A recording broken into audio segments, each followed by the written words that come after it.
it's not just about the medicine or the substance itself. It's not just the psilocybin that leads to outcomes of relief. It's actually what we do with it afterwards. It's about the therapy, the connection that the person has with the therapist, what it is that they're truly working on, the intentions that they're setting. Are they following through on the changes and the behavioral changes that they want to make in their lives? I'm Harmony Williams, and this is Life Changing Trips. Sometimes it's hard to see the freedom and the beauty that lives behind the weight of everything we carry. But I believe that life is so amazing, and I can't waste another moment. I'm so excited to be here with you for another transformational conversation about experiences and the latest research on plant medicine, meditation, breathwork, and other unconventional modalities, and how they are being used for mental health and expansion. I hope by listening that you will find ways to integrate your peak experiences and epiphanies to open up new levels of possibilities, ingenuity, and fulfillment in business, and deeper, authentic connection and passion in your relationships, and a feeling of purpose, of living fully alive. All content is for informational, entertainment, educational, and harm reduction purposes only. Life-Changing Trips and Harmony Williams and their affiliates and guests are not doctors or mental health professionals or legal advisors. Any information shared is not meant to treat, diagnose, or claim cures for any physical conditions or mental illness. Psychedelics and sacred plant medicines are not for everyone, even when done legally. There are serious contraindications with various health conditions and pharmaceutical medications. Please do your own research and take action to be informed. Remember that you are 100% responsible for your actions and subsequent consequences. The views of the guests are not the views and opinions of Life-Changing Trips. Hi, welcome everyone. Today we have Amanda Argo with us. Hi Harmony. Nice to meet you. Yes, I'm so excited to get to know you. Okay, Amanda is a psychedelic wellness advocate, coach, speaker, and writer. She is super talented, and I'm excited that we all get to chat with her today. Yeah, it's a real pleasure. Okay, so let's start off by just having you give us a little bit of background and let us know kind of who you are and how you got here. Yeah, so I am a psychedelic wellness advocate. I'm an integration educator and coach. And really my mission is to help people reconnect to themselves, to others, and to the world around them with more integrity and purpose in their lives. And I actually started my path in the psychedelic wellness space many years ago. I myself was someone who was struggling with mental health issues, with depression and anxiety. And I was a product of the pharmaceutical system. I was taking all sorts of antidepressants, sleeping pills, different drugs to help me. And frankly, that was actually just putting a Band-Aid over the problems that I was having. It was merely treating symptoms rather than going after the root causes of the suffering that I had. And that's around 8 years ago is when I stepped into the world of alternative wellness and healing and experimenting with different altered states of consciousness, with meditation and trance ecstatic dance and breath work and plant medicine. And so for me, when I worked with plant medicine for the first time, it actually opened the doors to take back that healing process back to myself. And I was able to look at the root causes of the symptoms that I was feeling at the time. And so that really kickstarted a long journey of personal development and growth, working with plant medicines and different forms of altered states. Fast forward many years, I completed my master's degree in neuroscience, where I focused on the effects of psilocybin with traditional psychotherapy for depression outcomes. So I was really interested in going back to school, so to speak, to understand what the scientific community had to say about the world of psychedelic therapy and where we're at. And so that was a bit of my introduction from an academic point of view.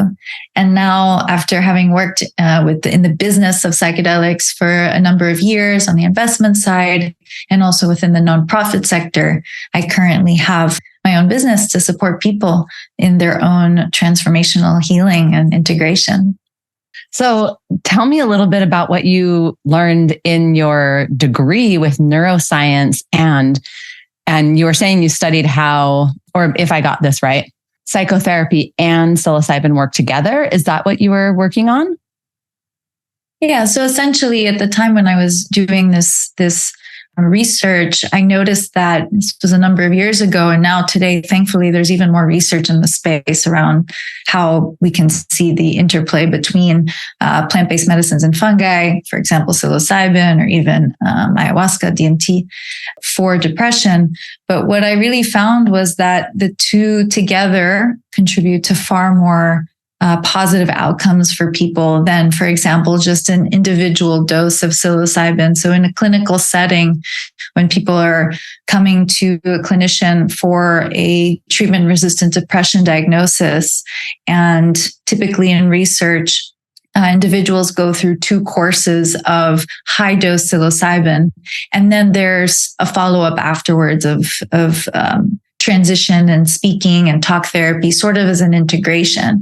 And those studies that are showing just a brief follow-up after, compared with the ones where there's a talking therapy, a CBT, for example, cognitive behavioral therapy, for weeks and then maybe up to 6 months afterwards, they're showing much more long-term effects. And that just shows that for us, even in the clinical context, and now I'm working more, I'm not a clinician. And so I'm more interested in what the average person is doing with these substances and how they can help themselves. But what we can learn from these studies is that actually it's not just about the medicine or the substance itself. It's not just the psilocybin that leads to outcomes of relief.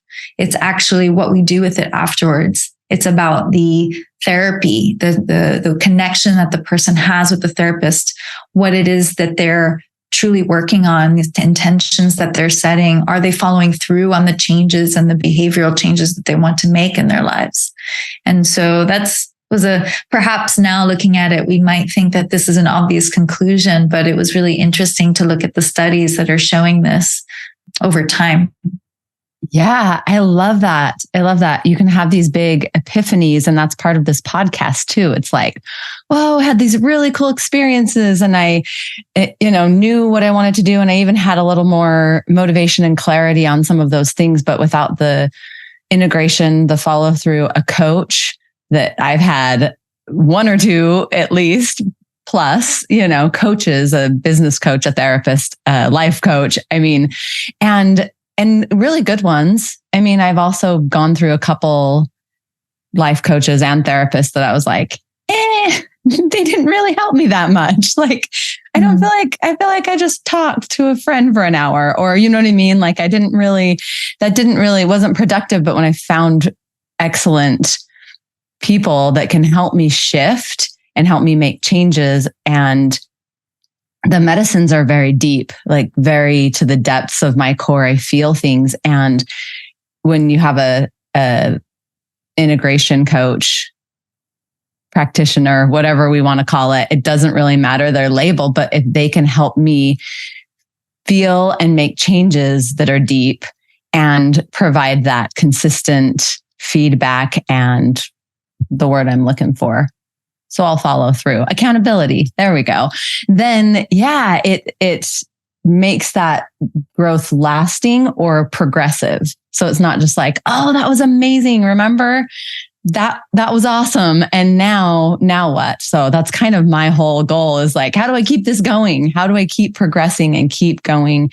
So I love that. I can add to that. Yes. I feel that I resonate so much because when we work with these substances and we go into these altered states of consciousness, however it is that we choose to do so, whether it be recreationally or in a more ritualistic way or for real healing and transformation, we have this really incredibly small window and precious window of opportunity for us to make sense of what happened to us. We have these aha moments and they don't last long. There's something actually in the neuroscientific research that's called the afterglow effect. So basically that's the positive mental, physical, and psychological effects that linger after a peak experience. And so let's say a peak experience lasts minutes to hours, maybe even a whole day.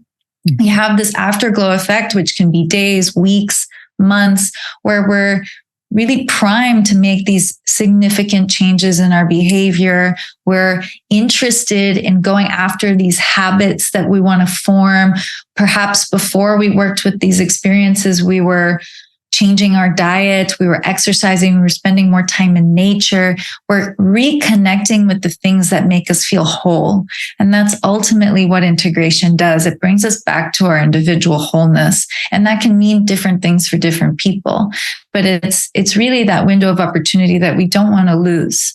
It's that meaning making that's actually, for me, the most important part. It's more important than any kind of brief peak where we have this, transcendental state, right? So that for me is ultimately the driver behind why I do what I do, is to help others also feel that and feel confident that they can take that ownership back of their own journey, right? And feel good from it.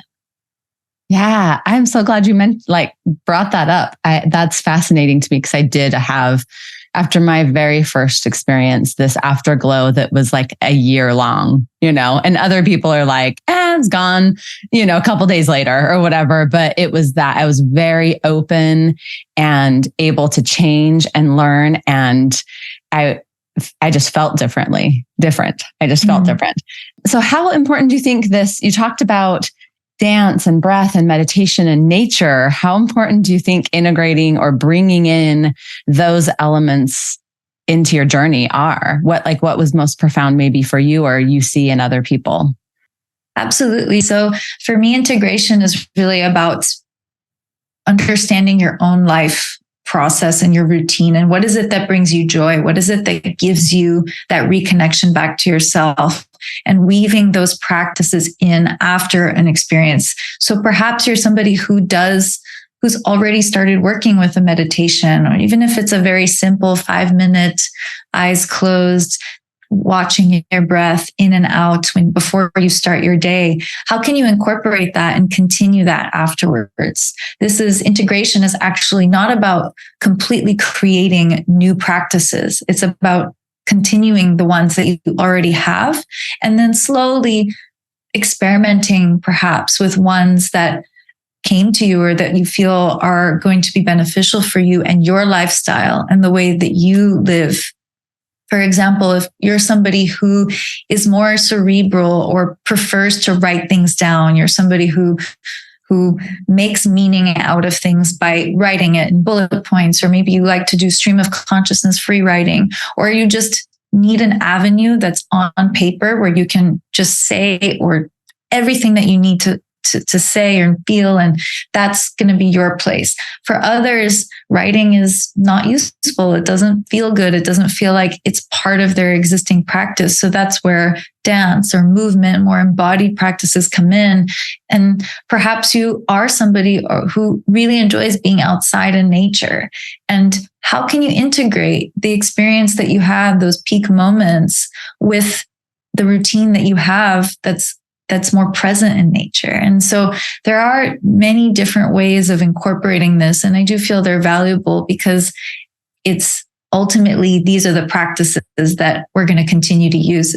We're not going to always be going back and working with psychedelics and in a regular basis. That's not necessarily the point of why these substances are there for us. It's actually to make the non-substance induced psychedelic experiences extraordinary in it of themselves. I love that. Yes, just that daily living life and experiencing what is here, not needing to be in some altered state, but knowing that you have that ability to feel like it's magical and extraordinary, just living life, just looking at the trees or being with your kids or whatever it is. And I love that you said, there's not this checklist. If you want to make it, be enlightened, whatever, you need to do ecstatic dance and you need to breathe this certain way and you must write in your journal every day. Like there's not this checklist, but some people, you do what you're drawn to. That's kind of what worked for me too was like, oh, and I'd kind of go through phases where I needed to move and release with my body. And then I was like super deep into breath work and that, you know, or meditation for this period of time. And then I kind of keep those in, and nature is super big, but I was following my heart and following my bliss. And now it is writing. I didn't have any desire to do writing before. And now I'm really drawn to that. And I'll just wake up with something I just need to put down. And it's exciting to feel that come through and grow and expand. And so it could be not always the same, and just doing what you're drawn to, what your heart is calling to, finding those little bits of joy in your life rather than just like, well, I'm supposed to do 20 push-ups and I'm supposed to run for, exercise for 30 minutes, but letting you flow into this whole body joyful thing. Anyway, I'm rambling about it now, but I would like to ask you a little bit. You're an author and a writer, right? And I'd love to ask you a little bit. Do you have a book? I'm writing a book. You're writing a book. I'm not yet there, but I am writing a book. Perfect. Yes. Okay. I'd love to ask you about your writing practices, but you could tell us a little like glimpse or teaser for what your book is going to be about too. Sure, of course. So with my writing practices, I am someone who I enjoy writing in more of a creative, more poetic way. I actually really write poetry, and that's not to say that poetry is meant for a very artistic type. Actually, the reason why I enjoy that medium, that way of writing, is because it's restrictive. And in that, you're forced to create something really unique and meaningful with less words. And really, for me, it's a practice to use that frame of rules in order to break them, so to speak. But my writing practice, especially as it goes to integration, and what I often recommend people after they go through a peak experience, many times people want to go immediately to their journal and write down what happened, their insights, and then just start reflecting and start immediately creating all these goals and having all these new things that they want to set for themselves. And what I actually find in particular with writing is, if you really want to remember what happened, and let's say you had these psychedelic journeys, and now you're ready to, you want to come back to it, but you might forget all the details. So I say, write everything down exactly as it happened so that you can feel confident that you can go back to it. But don't try and create some kind of reflection on why that may have happened or what that means for you in that moment. It's more just to place the facts, so to speak, on paper and then come away from it. Take some time to rest. I truly feel that an important part of the integration process is actually to do nothing and to let our bodies assimilate what it is that we experienced. A lot of this is really an embodied experience. We try and make it so much about the mind. So we rest, we give ourselves time. And then once we've given that space, we can come back to a writing practice that then starts to come after the moments that we want to dig into and reflect on.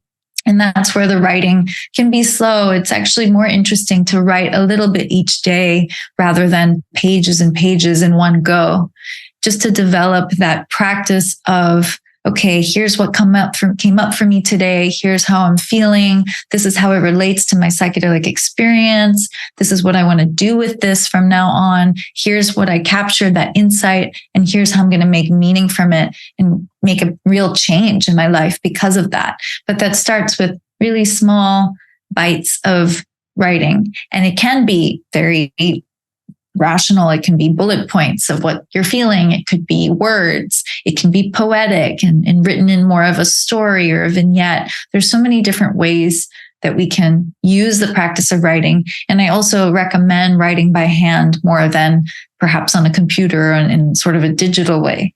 There's a lot of studies out there showing that writing by hand actually is a practice in itself of rewiring the brain and contributing to this neuroplasticity. And it, of course, on a very practical level, takes us away from the digital world, right? So more reconnection with self in that way. I love that. Yeah. So what is your book going to be about? Do you want to yes. let us in on a little taste? Yeah. So the book really is looking at this psychedelic ecosystem and what it really means for us truly as newcomers into this world. There's a lot of books out there that are really trip reports that dive deep into what the different substances are, how it is that they feel when you're on them, the different experiences, basically, a trip report. And then there's other books out there that are more therapeutic in nature, really dig into more of the spiritual aspects of working with these plant medicines.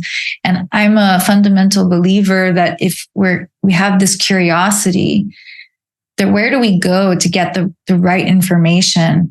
And also that information that's placed within the context of our society today. Where is it that we are now? And why is it that today, at this moment in time, we're so drawn to these altered states experiences? What does it mean for us? What does it mean for us as leaders in the business world?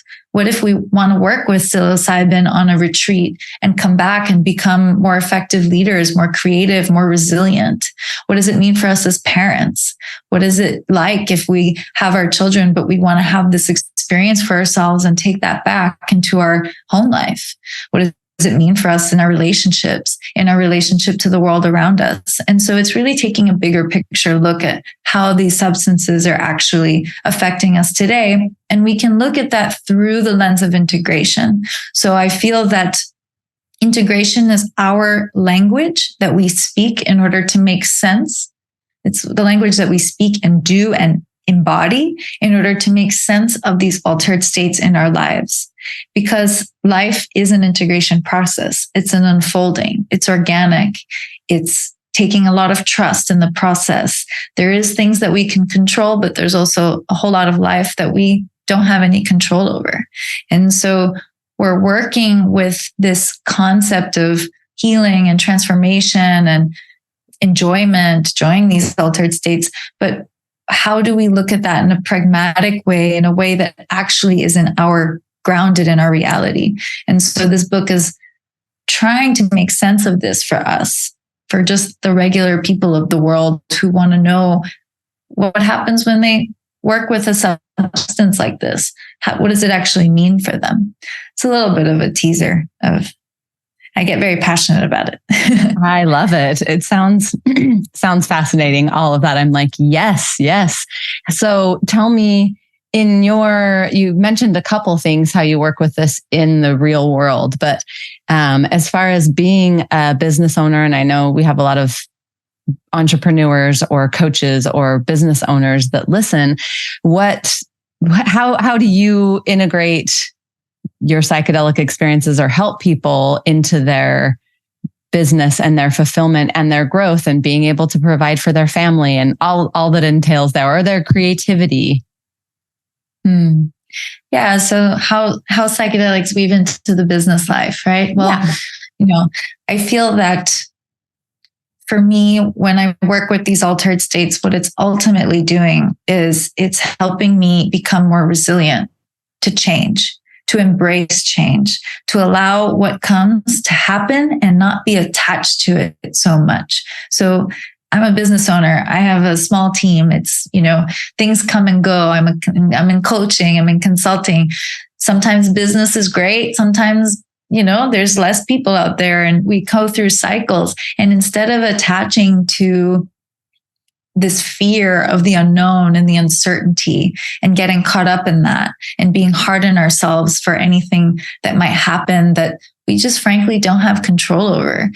These experiences for me help me build a lot of resilience and trust in myself, that I know that I'm on the right path, that I have clarity. That's really what happened many years ago when I was first entering this world of altered states for my personal healing, for mental health. It gave me that autonomy back. And so this is what I also feel is really fundamental for the business world. We can trust ourselves and build that resilience. And in terms of relating to others, it's profoundly shifted the way I engage in relationships in the professional setting. I work with humans. I'm a human and I'm working with another human being, and we all make mistakes. We're all learning. We're all teachers and students at the same time. And so it allows me to build a lot of empathy for the person on the other end. A lot of my work is virtual these days, and it's about relating to the essence of who you are. It doesn't matter your backstory, or if you're a CEO of a company, or if you're just an intern. How can I really relate to you? And I feel that this nuance of working with people, regardless of their background, that's been clarified a lot for me by working with these substances. So in essence, what it does is it helps you reconnect you with you again in a deeper way, to gain clarity, to feel that resilience, that confidence, also activating more of a creativity, exploring possibilities, looking less at fear, making fear-based decisions, and more open-minded, outcomes, and embracing what could come from flow states and being in a more organic way of doing things. That's, for me, what's really come a lot from working with these states of being. I love it. Yeah. I would like to know also how in your relationships, you mentioned relationships and parenting. Do you want to touch on either of those and it can be on what you've seen? You have, obviously not just your own experiences, but many other people that their lives have been changed by these. So.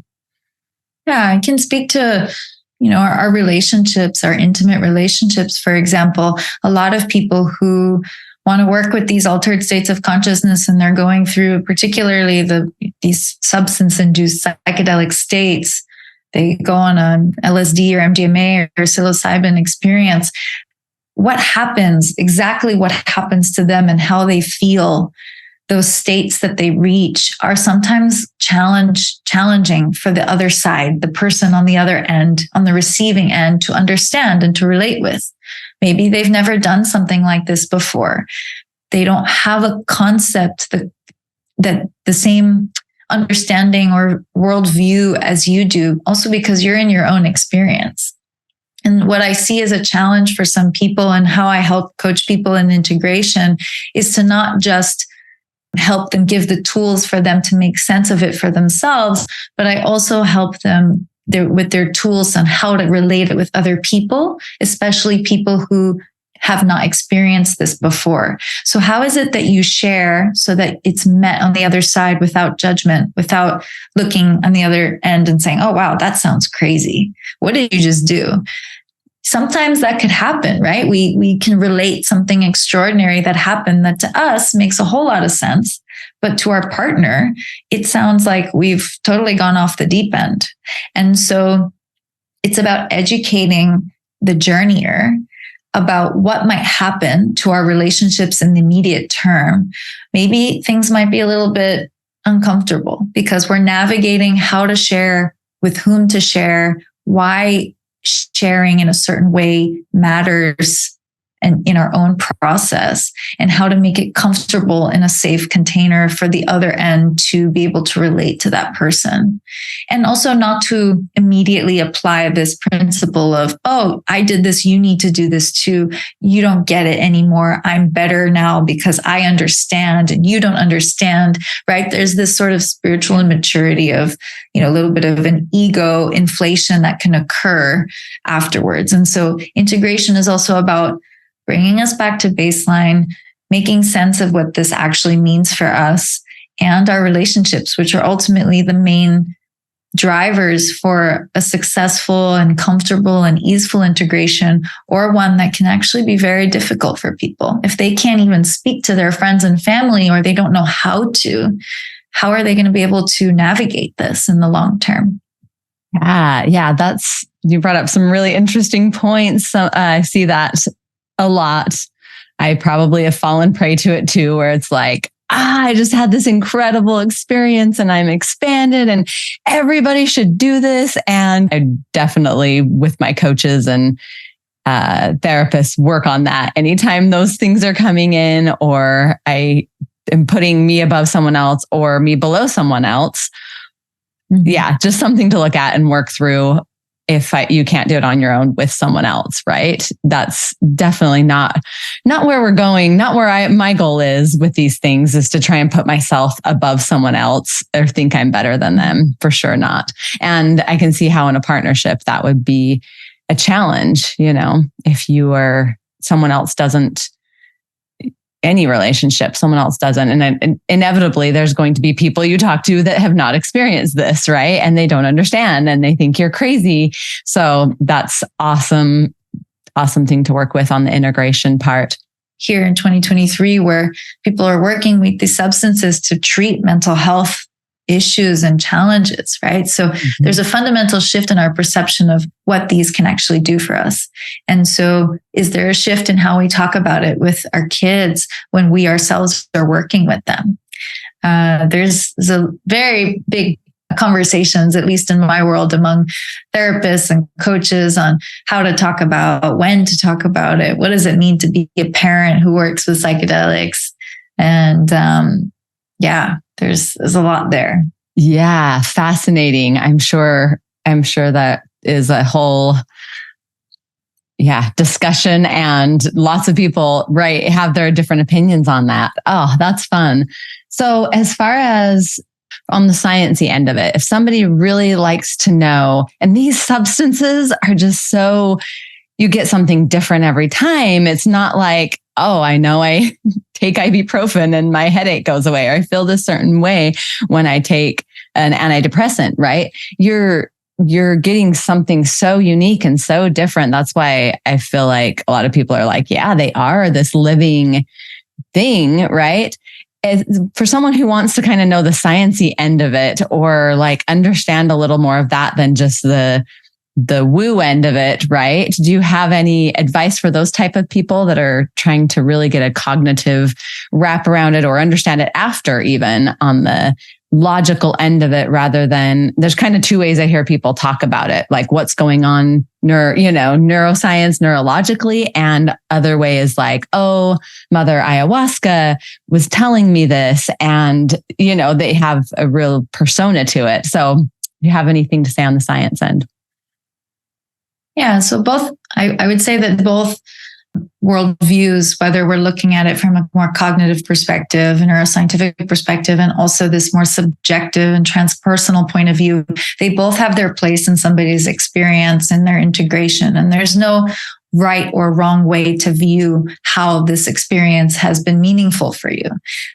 Both interpretations of what's actually happening in your body, mind, spirit, everything, the many interpretations, not just both, because it's not binary, they're all welcome. And so one of the reasons why people are interested, of course, in what happens from a neuroscientific point of view is because there is research to show that there are changes happening. So these substances, particularly DMT and psilocybin, they're showing with fMRI scans of the brain to induce neuroplasticity, and the concept of all these neurons to start firing in different ways and creating new pathways that weren't created before. There are, of course, other ways to induce this, but if we can find that these experiences are also doing it, it's just another way for us to get to creating new behavioral, having new thought patterns and creating new behavior changes resulting from that.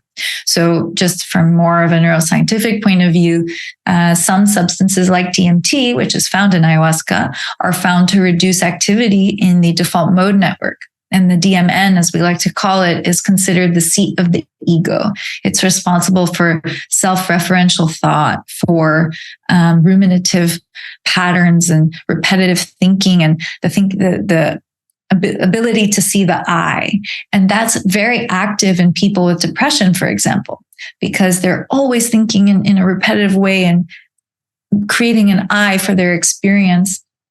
And so this reduction in the DMN actually allows more flexibility, more resilience as well, an ability for us to be open to change, adapt to change, to have less of a fear of something that we cannot control. And that's actually happening from a neurochemical perspective, which is really interesting. And this for people is really exciting because it's a way to see that this isn't all just a subjective experience. The subjectivity is important because how we make sense of an insight is in many ways more important than what's actually happening in the brain. And there's companies now that are taking the trip out of the drug. So they can take something like what would be considered what the chemicals in psilocybin, but you don't have the hallucinogenic effects of that. So you're not going on a trip. You're not going through all these experiences. And in my view, that's really missing half the point of it all. Because yes, there could be inducing some neurochemical changes in the brain that are going to be helpful for us in the longer term, but we're missing that subjectivity. We're missing the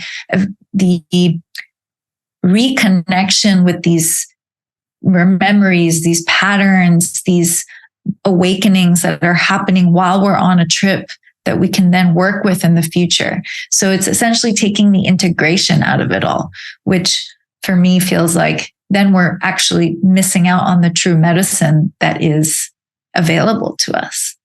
Yeah. Very sterile and clinical.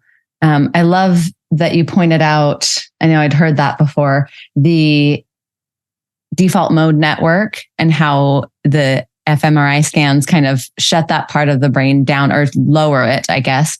And I've had times in my life where it's just, and we don't know everything that contributes to one person's depression, right? But sometimes it felt like I was not in control. Like my brain was just focusing. It was so hard to get out of that ruminating, so hard to get out of that pattern where it was just, and I'm like, what is going on? Like I'm normally like this. I don't understand why the first thing my brain is going to is negativity or ruminating or focusing on the problem of everything. Like my kids aren't doing anything wrong and I'm just snapping at them or whatever. So I like that there is science behind that shows it kind of lowers that down, because who wants to be ruminating, right? Even if you're in that state, is not something you want to choose to do all the time, right? We like to, there's so many things we can focus on. And some of the cognitive behavioral therapy or those type of things can help you to go from the other end. I heard Daniel Amen, he's a brain doctor guy, say that you can do it both ways. Like supplements or medications or medicines can help you shift the way you're thinking because there's certain parts of the brain that are overactive or underactive. But you can also, with the therapy, shift the way you're thinking, and that can shift your brain a little bit. So it's kind of this cycle. And I don't think it's like we have to do one or the other. Like, why not combine them together, right? Absolutely. It's really about that not only the chemicals and the drug itself or the psychedelic itself, it's the processing of it. It's the integration of it. And that's where the meaning is. What was your thesis on? Well, it was on the integrative effects of psilocybin, specifically with psychotherapy for people with depression. And awesome. So I really looked at the different ways in which, from the beginning of our chat, how the effects of talking therapy are actually benefiting the effects of the substance, and how the substance benefits the effects of talking therapy. Like you said, there's this sort of reciprocal relationship between the two. It's not about one or the other. It's actually how the two of them together are contributing to these profound effects. Yeah, I often think about that. Like, could I have gotten the epiphanies and the changes that I have with just meditation and breathwork and therapy without the medicine, or vice versa, just the medicine, but without adding all those other things into it. And I just can't see one without the other. So tell me what you're most excited about right now. I'm really excited about, actually, I've been organizing this retreat for facilitators, coaches, therapists, and guides of altered states. And it's a retreat training hybrid. And essentially what I do with my company and part of the coaching that I do is actually training the trainer, so to speak, and helping them support others in their integration process. So that's been really fun because it's me and I'm partnering with a co-facilitator on this. She's a clinical psychologist and a body psychotherapist. And we're both combining forces to create a very experiential training and a method where we're guiding coaches through what integration looks like and how they can actually apply that to their own coaching practice. So a lot of people that I work with are themselves life coaches or business coaches, and they're starting to enter this space of supporting people in what happens after their peak experiences. They themselves are not facilitating any psychedelic ceremonies or anything like that, but their clients are saying, they're coming to them saying, wow, I just had this incredible journey and I don't even know where to start. And so part of my work is to individually coach people on that, but also to help train those coaches to be able to support their existing clients. And it's exciting because it's really about how we can support one another and create an ecosystem where we're all very informed of what's happening and how, for me, education is really critically important in this space. And education around harm reduction, how to help people prepare for the experience, educating people on what can happen when we know our limits, on when we need to refer out and help guide them to more deep psychological or psychiatric support. There's all these different things. There's ethical considerations to have in place as well. So I'm excited about just continuing to deepen that educational program and to have that experiential component there as well. Really cool. Well, I'd love to hear when that is, and we can post a link to, if you'd like, to your retreat and all the offerings that you have too. How soon is that retreat coming up? It's coming up in November, and we are going to have, because it is in person for some people who can't be in Europe, we will also have an online version coming out in the early 2024. So we'll have an extension of this training for people anywhere in the world. Awesome. I love it. So you mentioned reciprocity earlier. Do you want to tell me what your feelings are on that? Yeah. So reciprocity is something I really, truly believe is a pillar in how we look at integration. So reciprocity is the balance between giving and receiving. What it is that when we're entering the space of working with the psychedelic experience, whether it be for healing, for personal growth, even recreationally, what is it that when we enter the space of ceremony or ritual or whatever it might be, what are we offering to others in return? And oftentimes I believe in our sort of Western paradigm of wellness, we're very focused on us. How can this substance help me become better, more creative, more enlightened? But we're not thinking about how actually this is helping others and helping our environment. And so reciprocity is really intentionally placing that gift of what this offering is to being in service of humanity. So putting a priority on that in our integration process. So yes, we better ourselves, but it's actually how this affects the world around us and our relationships and nature. And so a lot of these plant-based medicines are actually there to help us reconnect to the fact that we are nature and everything that we do affects nature.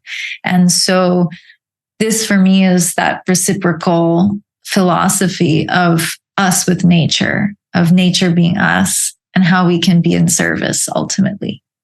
I love that.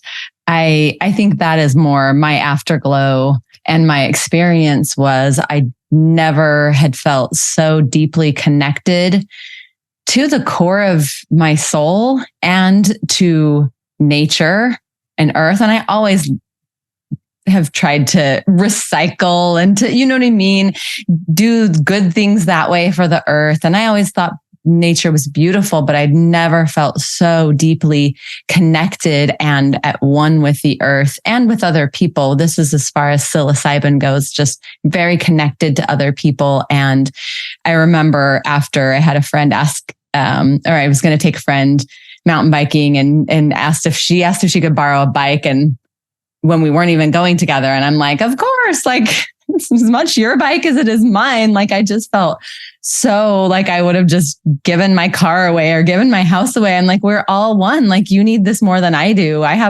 We have 3 cars, you have 0. So of course you could just have it kind of thing, even though our cars are old, they probably wouldn't want it.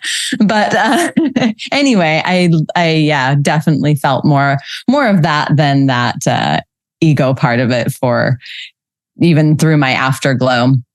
So if you had some advice, and I'm going to ask you, you can pick or you can do both, for the journeyer and for the coach or someone who is looking at getting into coaching, or maybe they think they know it all as a coach, but maybe there's something they don't know.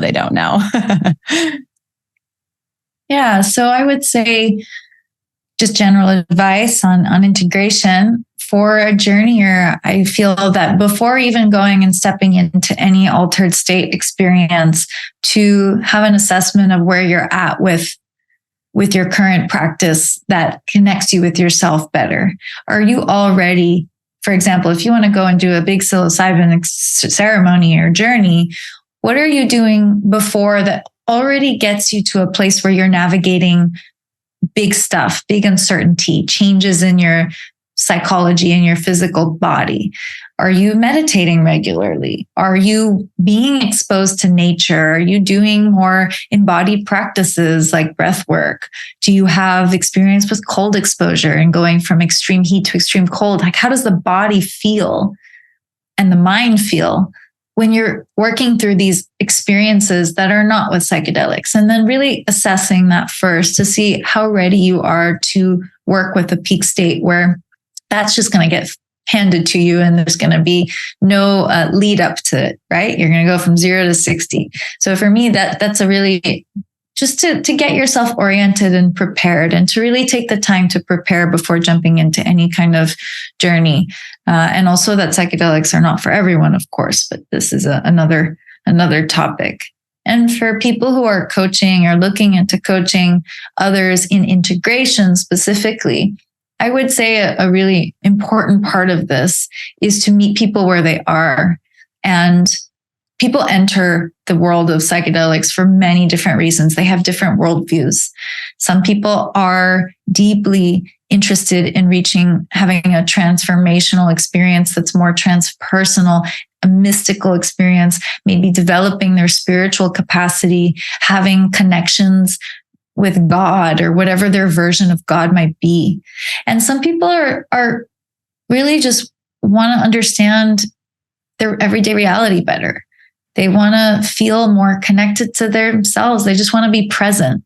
There's no need to go into the woo-woo, as you say, aspect of things. And they just want to be here and now. And what's the best way to do that? Maybe this is one of those ways.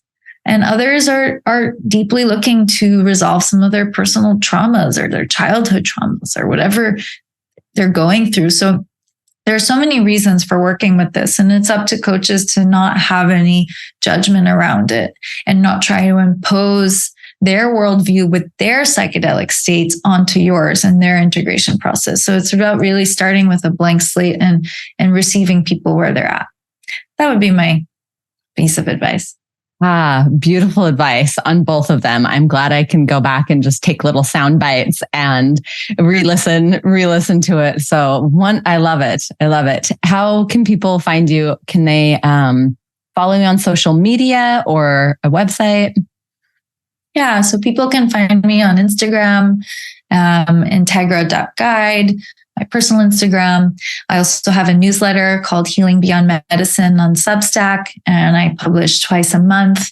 I often do interviews with integration specialists, so there's a lot of really great content in there.